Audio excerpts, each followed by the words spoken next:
Quim, welcome. Well, that's I've just watched the film again, actually, for a second time. I really like the film, and I mean, Thank you it very works much. for me on several levels. Firstly, it's this amazing achievement; it's unbelievable achievement, and the dedication that went into that climbing is quite mind blowing. And I think it's going to be really difficult to repeat. Yeah, because I think now all this part of the park, I think, is closed. and who could repeat it? Who would? I mean, Adam Ondra maybe, but not many people. No, was interested this guy from France, Sepp one, or I don't know the pronunciation in French, and he's interested in repeating the route. Yeah. If you're going to repeat it, you've got to do it soon before the bolts start to rot as well. You don't have to bolt it again. But I think if you want to repeat, it's going to be a really long stage there because it's not 2 days. Yeah. And the other thing that's really impressive, apart from the route or really moving in the film, is the family relationships in the film, particularly the relationship with his father. I mean, that's key, and I really like that. And I wondered when you set out to make this film, how much of did you set out to make a film? Was the father and the family side part of the story you wanted to tell, or was that just what happened as you observed what happened as you looked through the footage? Did it come out of the footage, or was that what you set out to achieve? No, in fact, we have all the interviews from the father and the brother ready. So just was okay. We're going to put all together and do more. Try to do more important or realize that it's really important, the relationship between father, brother, and Edu. Yeah, exactly. More than the classical fanatic climbing film that is just the guy climbing and that's it. Yeah. Yeah, exactly. I really love the bit where towards the end of the film, and he says to his dad, "It's like, I love you, but I'm getting pretty fed up with you." And his dad says, "Yeah, when we go back to Barcelona, just get lost." Yeah, it's really well, nice. This is the classical character of the Spanish families, I mean, and well, yeah, the father is a really good climber as well, and but at the end, he's really tried to be there all the time, belaying the son. Exactly. Yeah. I mean, when you make a film, well, any film, I guess, but particularly climbing film, you've got to think about the audience. Who is this film aimed at? Exactly. And is this film aimed at climbers, or do you kind of hope it kind of transcends that a bit and could be enjoyed by non-climbers alike? And how do you manage that? Yeah, we were thinking more in the general public, of course, all the climbing people, but a little bit more widely. Everybody can enjoy the film. For example, I showed to my father, and he really likes it. So yeah, it's okay. Yeah. I think it's the same. Well, all the films, actually, all the mountain and climbing films, I think they're changing a little bit all the characteristics of the movies. Before was, I know, just a guy climbing, that's it, with a strong music, and that's it. But now, for example, Solo from Álex, there is a really deep story behind, no? And this changed a little bit all the weight and actually the people are doing films.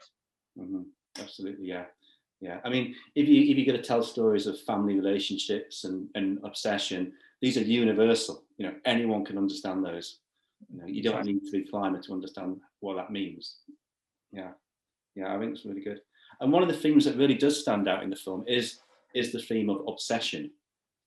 And it's something I've used in some of my films before as well. I mean, how much do you think this is a story of obsession? And is there a negative side to that obsession, do you think?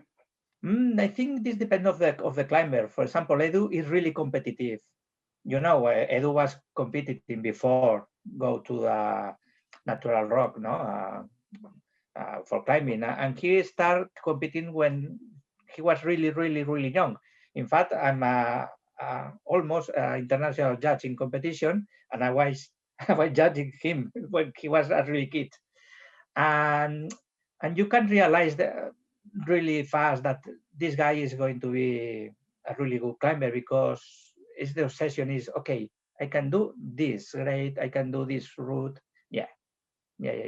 But the thing is inside him. Yeah. The thing about obsession often though is the person who is obsessed isn't affected by the obsession themselves so much, not negatively, but everyone around them is affected by the obsession, you know, and these suffer, you know. And I think that is like his father jokes about when he's going back to Barcelona after 3 months away, that he's going back to be greeted by a divorce. You know, it's a joke, but it's obviously his obsession has impact on other people, doesn't it? Yeah, exactly. Yeah, because if you are angry because you can do the route or whatever, yeah, you're affecting the rest of the people. But I think the father, he understands quite well, because he climbs 8 grade as well. So 8B, 8C, I think he arrived to 8B, something like that. So you have to be a little bit obsessed. Yeah, you don't get to climb 8B at 60 and not be a little bit obsessed. So. Yeah. Let's talk about the roof a little bit. The actual route. You know, I mean, the route itself is nearly 400 meters long, and 300 meters of that is horizontal. I mean, the roof. Yeah. That's unheard of, really. Certainly, well, it's massive. Anywhere. It's massive. But also when the pitches are like 9A plus and 8C, and I mean, it's unbelievable. I mean, how do you communicate as a filmmaker? How do you kind of communicate just how hard this is to an audience? I think this is difficult, because for a general audience, you cannot say, okay, this is 9A, because the people doesn't know what is 9A. And I think we try to avoid a little bit all the grades just in the description of the route at the beginning, but no more, because, you know, it's the same way we were talking about Solo. In the film, Solo is probably, you can compare. There are no grades there. Just say that this part is difficult, another one in the crack up, and that's it. I think that for the general people doesn't matter. Do you think there's something special about this being a roof? I mean, there's something very visual about a roof, isn't there? You know, I mean, imagine this was like the world's hardest slab route. You know, yeah. It might be incredible climbing, but for a general audience, that's hard to get, isn't it? But I think everyone can understand. You know, yes, and the mainstream press will be talking about Spider-Man climbs China roof. You know, it's. So I think you be really fit for that. You have to train a lot. Yeah, I think that it helps the film that it is a roof. You know, people can see how hard it is. Yeah. And as well, because he wants to do all in the same day. Exactly. Yeah. I was just coming to this. Yeah. And can you describe he wants to set it out to all in one day. Just how hard does that make it? You know, because if he just did it pitch by pitch and then said, I've done it, which he could have done. He could have done that. And you know, the world of climbers will go, oh, well, that's still pretty good. You know, no one will criticize him for it. But the fact he set out to do it all in a day, can you sort of explain how hard that was and how hard it made it? It's really hard, because Edu told us that when he finished one of the attempts, he has to rest probably for a week, because it was really, really exhausting. All the form and all the strong was really, really tired.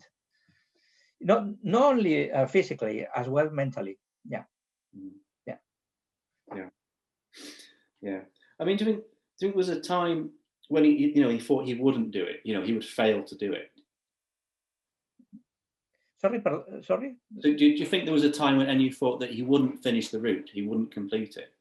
Yeah, he was really almost to stop everything, but you know, again, is the same, that he's really obsessed or really competitive for that, and just thinking, okay, I'm coming back to Spain, I have to take the visa again, come back, train again, at least 2 months just for the route. He said, no way, I'm going to finish now.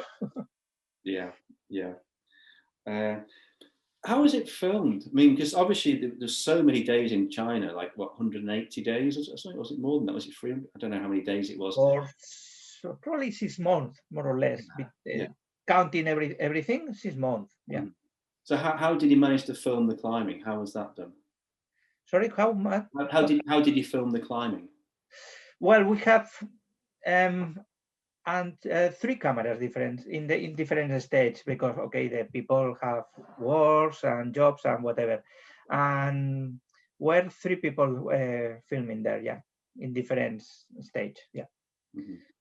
Some of the cameras were fixed on the roof, and then others were just in the beginning of the pitch, or from the pitch with the father filming, and as well with the drone. I think today, well, you know, most of the films have to be with really new technologies, no, with drones, because it's not as it's like you are losing images. Yeah.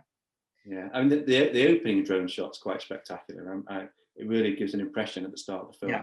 Just the scale of this feature. Yeah, yeah. And I mean, how many? Maybe give us an idea of how many hours of footage you had, and then how did you start to turn that into a film, into a story? We have at least 8-10 hours. Yeah. But this was on the, well, you know, and the filmmaker, this is the main problem, no? And so I have 10 hours, I have to reduce less than 1 hour. At the beginning, in the first script, we got like an hour and a half, or an hour and 45 minutes. And we say, okay, this is not going to be a Titanic or something like that. No, we have to reduce. If not, could be a little bit boring as well for the people. 1 hour, 55 minutes, 53, like is the film, I think is okay. But you know, in more of the festivals as well, they are asking for really short films. Yeah, festivals do love short films. Yeah, I mean, I understand it's much easier to program a 20-minute film into a session than it is an hour-long film. But I think this story, it deserves the time, I think. Yeah. But well, less than 1 hour, I think is okay. 50 minutes is okay for the people. Yeah. Yeah. One moment. Yeah.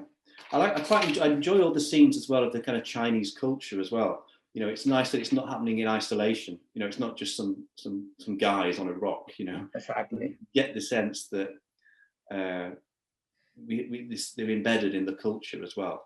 Exactly. I think this is part of the story as well, because without the help of the people from there, probably was impossible to get the permissions and whatever, all the things to climb there. Yeah, I think it's really nice as well to watch see the people in the village. It's a small village, and I think it's really nice as well. Yeah. Yeah, I like that too. Yeah, yeah. What would you say is your kind of favorite part of the film when you watch it back now? What bits do you look forward to watching? Probably one of the attempts that he broke one of the holes. Yeah. Because you say, okay, now he was fit, was good in that moment, all in the day, and was almost ready to send it that route. And oh my God, just for a hole that broke. Yeah. But this is normal in the and even more in the routes that nobody climbs before. So it's normal. Yeah, I have a name for that. I have a name for that actually, because obviously I make a lot of climbing films, and I always a lot of the time the climber's having multiple attempts. Exactly. You're telling that story, and then what I'd like to do is I think one of my first ever filmmaking courses I went on, and it was like a script writing course. And one of the number one rules someone told me was you're trying to lead the audience down one route and then flip them down, change it at the last minute. So I had this device, which it's in at least 4 of my films. I call it the send knot, where you build it up. You sort of say, right, now the climber's going to do it. You sort of say the weather's perfect, he's fit, he's done all the roofs. Exactly. And, and then right at the end, he goes, oh, fails, and the audience goes, oh, you know, like it's a big surprise. But that's just the way you told the story. You know. Another thing as well was that we didn't want to show all repeated, you know, all the attempts repeated again and again. So we try to cut a little bit to be sure, and then concentrate for the final attempt. That is probably more magic, no, at the end. Great. Has this played at in a real theatre yet, or is it because of COVID? Has it just played online? Sorry, Has the film played in a theatre, like at a festival, with an audience, or is it only played online? No, in the festival, all was online. Yeah. In fact, before, for July last year, we planned to be in the audience in a theater, but well, everything was cancelled, so we couldn't be in a theater. Yeah, well, I think this could be really nice because you can realize the reaction of the people watching the film. Yeah, and this is something really special as well for like as a filmmaker. Yeah, I mean, that is something that's missing from the virtual experience as a filmmaker, for sure. But conversely, the reach of the virtual festival is great as well. Lots of people will see this film all around the world. So. Yeah, we are really, really happy with that because we didn't expect. We have been in 13 festivals, so it's really nice. Yeah. I didn't expect this because I think that all the movies today are really, really, really good. The technical of the filming today is really nice, and the quality. And this probably is not really perfect of the quality because it's really difficult to film in the roof. But I think the sense of the film is more the history of the climbing, the relationship, and the route as well. Yeah, it works really well. Yeah. Finally, I'll say, what do you hope the audience will take away from this? When the audience watch this, what do you hope that they're taking away from the film? Sorry, what do you hope that an audience will take away from the film after they watch it? What do you hope the audience feel about the film? Yeah, I think they feel all the relationship within the family, and as well that the difficulty of the route, that was really a challenge to get it, the route. Yeah. Excellent. Well, thank you very much. It's been really nice talking to you, and I really love the film, and congratulations. Thank you very much, Paul.